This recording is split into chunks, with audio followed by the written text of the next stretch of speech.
The miracle of light pours over the green and brown expanse of sawgrass and of water, shining and slow-moving below, the grass and water that is the meaning and the central fact of the Everglades of Florida.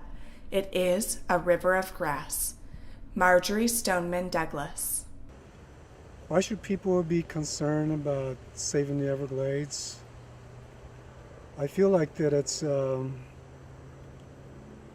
whereas human beings are being tested. It always comes down to our value systems, and it comes down to, like, what do you really believe? What do you believe, like, and what do you want for your children and your grandkids? I feel like the Everglades is a test for Native Americans, for the Seminoles and Miccosukes, for the Americans themselves, and maybe for the whole world, to say, hey, the Everglades is the most precious, the most sensitive area, and look what we've done. Look what we have allowed to happen. Samuel Tommy is a member of the Seminole tribe of Florida. Protecting the Everglades is his passion. I'm in Big Cypress now, which is the land or the upper part of the original Everglades. I got here when I was probably like about 2 years old, and went back, sometimes, and stayed at our home back out in the middle of the river of grass, and would go back and forth. And eventually, by age 5, I started living here full time. The Everglades brings context to his life. It's his spiritual center. I'm walking out here just, among only nature, where I can connect with spirituality, where I'm reminded that being out here in a natural environment, this is, where the Creator exists. This is where Creator breathes. This is where Creator talks to me and talks to everything. And so it's a process when I go out there and take my hikes. A new report says the Everglades site is the most endangered in the United States. It says more restoration projects are quickly needed to prevent continuing loss of quality and habitat. This report looks at Everglades National Park, but many of the described issues apply to the entire ecosystem.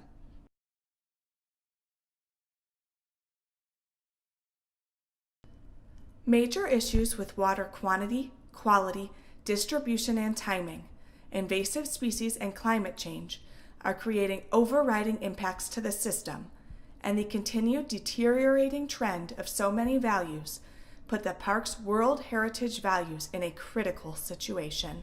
So they see Florida as a place to make money. They see Florida that lives and breathes through money.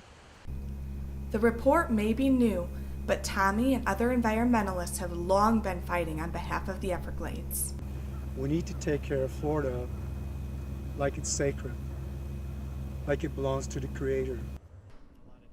We're not just talking about Everglades National Park.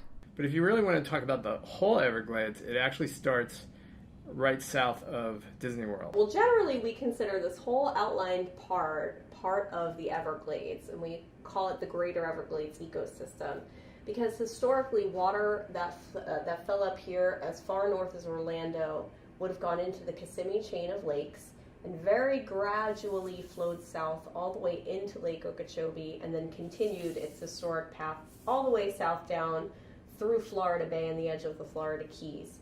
So if you were to overlay the state of New Jersey, this would be significantly bigger in the Everglades. And here we have the Everglades agricultural area that was specifically drained to allow agricultural production.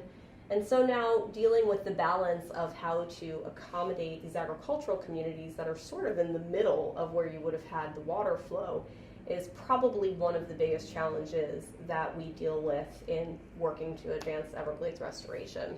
There were calls that we have to tame nature, but it basically has to do with greed.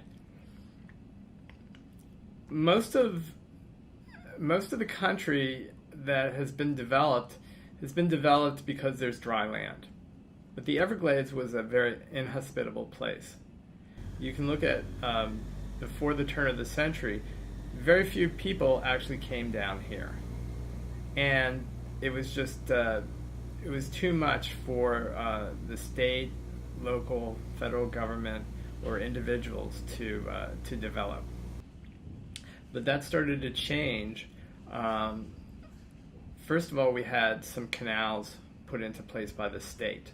After hurricanes in the early part of the 20th century, people decided to change the natural flow of water.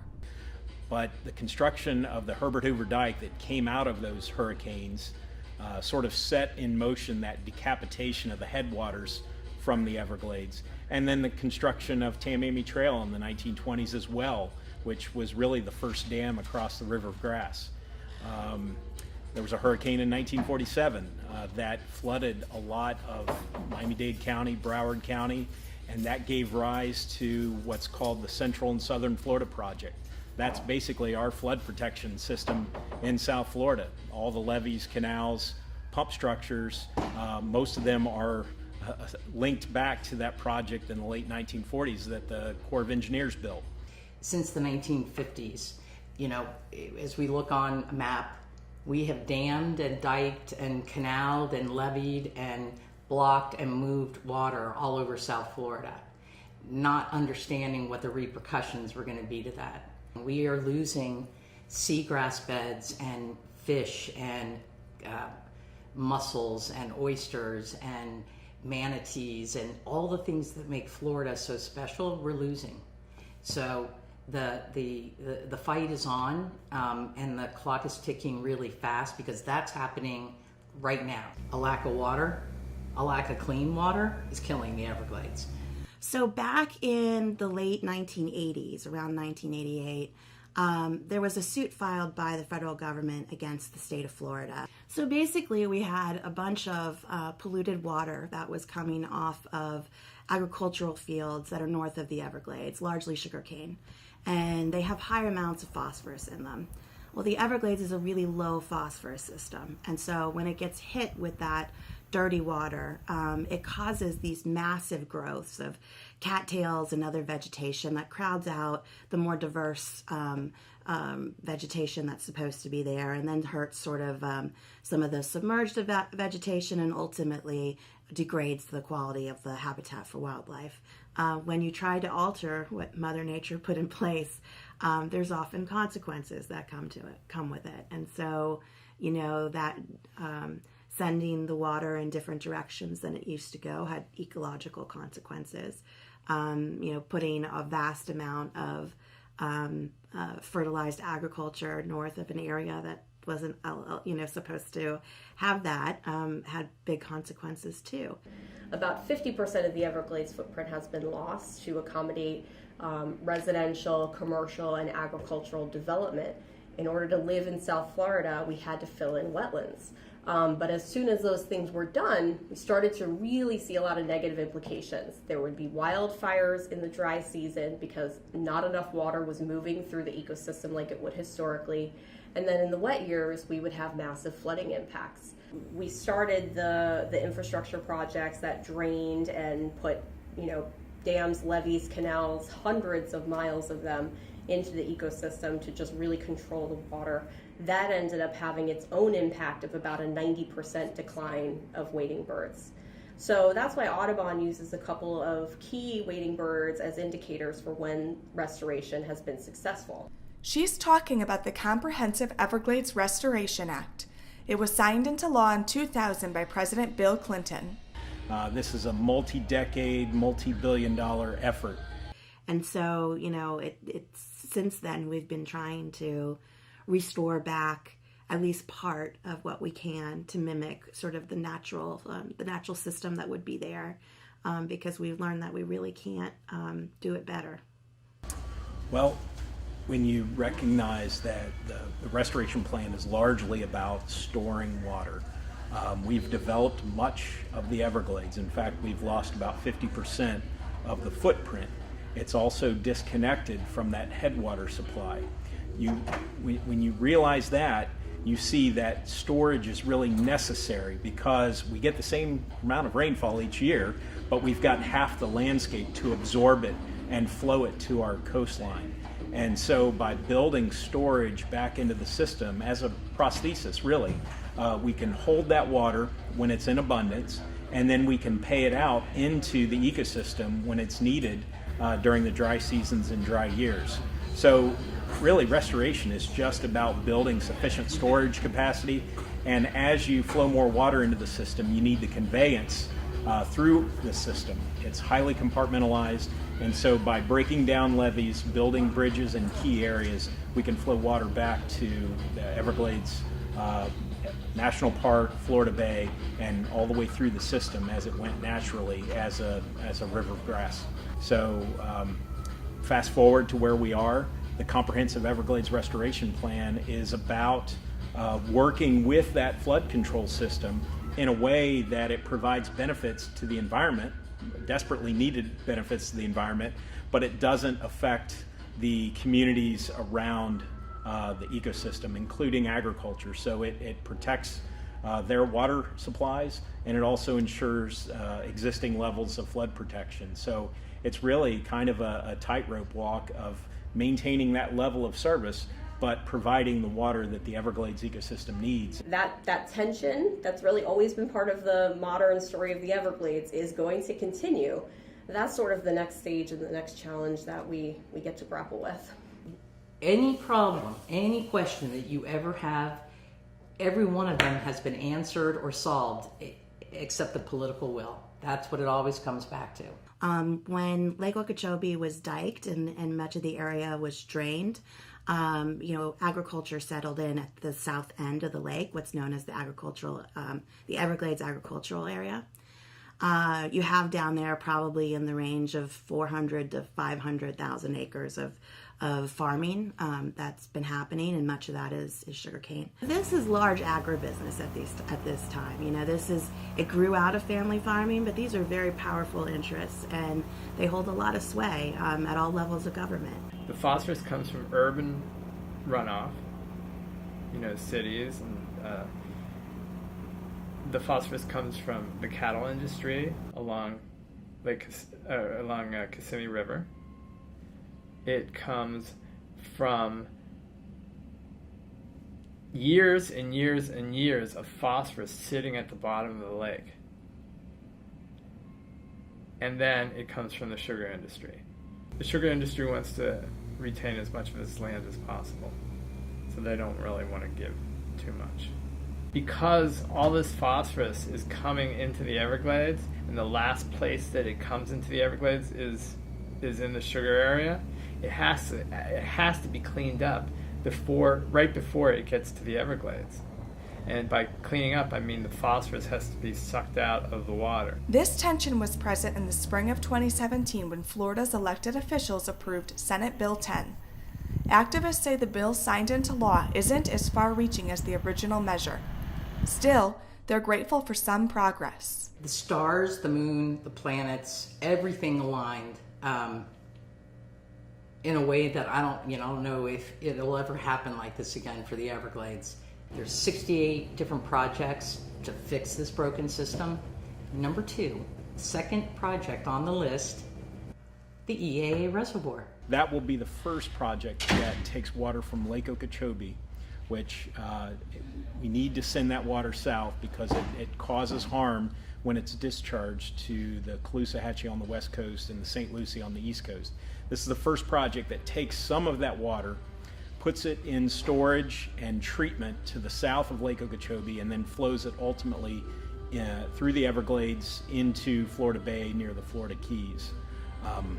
So restoration is largely about restoring the quantity of flow and to some extent the timing and how that water flows through the ecosystem. And we know that we can do it. We've got a number of successes already that we've seen with the first bridge on Tamiami Trail, the Kissimmee River Restoration Project that just this year after Hurricane Irma absorbed a lot of that rainfall, and you saw what having a natural meandering river in a floodplain can do in terms of absorbing that quantity of water. Restoration is a fight against time. So there are a number of things that sort of intersect here, and obviously Florida being a peninsula and waters rising due to climate change, we have a lot of vulnerability. Having more freshwater flows going south is something that will help with staving off some of the inland saltwater intrusion, and not just above ground, but also in our aquifers. So it's something that's important to start to get cleaned and ready to run south. But we're going to have to make some mitigation measures, as we move forward. That's not unique to the Everglades. It's sort of how everything's going to have to go. Hopefully, we'll decide to get a little bit more serious about our controls on carbon pollution and greenhouse gases, and that there'll be less that we have to do, but there might be more. And preserving these places, I think, is really important. They often act as not only just these wonderful spaces for us to enjoy, but they often provide layers of protection for us. When a hurricane comes through and it can be buffered by some of the wetlands, for instance, that makes the impact on other areas less. And so it is something that we need to do because it's the right thing to do, but we also need to do it for ourselves. Well, let's be totally selfish. There's some 5 million people in South Florida, and if the Everglades restoration is building up the organic soil so we can elevate water levels and keep it ahead of saltwater intrusion, we'll not only have held on to the Everglades, we'll have held on to a freshwater resource that we otherwise are going to lose within the next 2 feet of sea level rise. The 2 feet of sea level rise will put the coast right up about where Tamiami Trail is, the north end of Everglades Park. 6 feet will put ocean water almost up to Lake Okeechobee.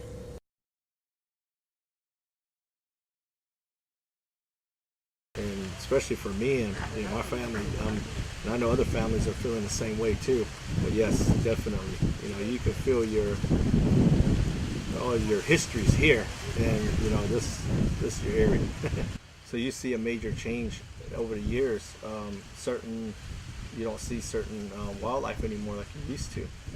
John Tigertail runs an airboat tour company that's been in his family for decades. Then we had the issue with the water, saying that it got a little toxic, with the mercury and the phosphorus meeting together. Basically, it was hard on the wildlife itself. And then the mercury was another issue. That actually just coming from the sky itself. So, but once you got this fertilizer stuff, the phosphorus that gets high levels and they mix together, then that's a major issue, because it starts off with them, and then we're going to eat them, and then it's getting into us. The story of the Everglades, to me, is largely the story of Florida. It's a really wild and amazing place that people came to and were often very opportunistic in the way that they treated it, with very little respect and very little control over voracious growth and thoughtful planning.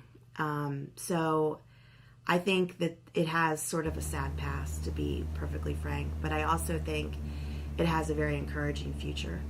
I think people are beginning to get how important these areas are and how tied the way that they like to live is to these natural areas. And I think that gives us an opportunity to really find a way forward where we can have a sustainable state. And if we could do that, I think this would be a pretty special place. What happens if we don't do anything, if we just continue as? We lose the Everglades. The Everglades is a test. If we pass it, we may get to keep the planet. Joe Podger.